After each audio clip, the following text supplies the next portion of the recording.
موفق ترین انسان ها نه تنها کسانی هستند که علم دارند، بلکه آنهایند که هم تقوا دارند و هم اخلاق نیک.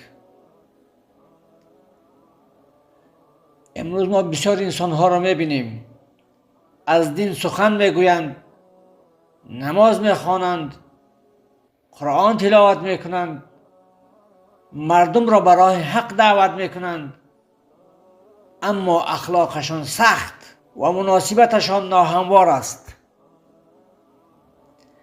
در سخنانشان آیت و حدیث، گفتار صحابه ها و سخنان علما، اما همین که با کسی مخالف شدن یا کسی اشتباه کرد دیگر زبانشان را نگاه داشته نمیتوانند.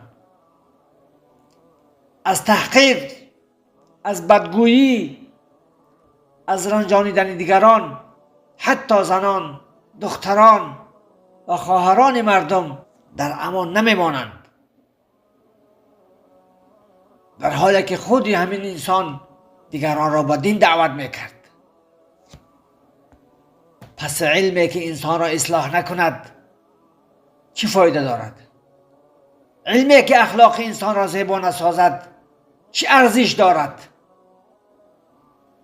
اسلام فقط سخن نیست، اسلام عمل است. در خانه، در بازار، در کوچه، در بین مردم مسلمان باید اخلاق خود را نگاه دارد. چون که محمد صلی الله علیه و سلم فرمودند بهترین شما کسانی هستند که اخلاق بهتر دارند. بسیار دلها نه با سخن بلکه با اخلاق نیک برای حق هدایت می شوند.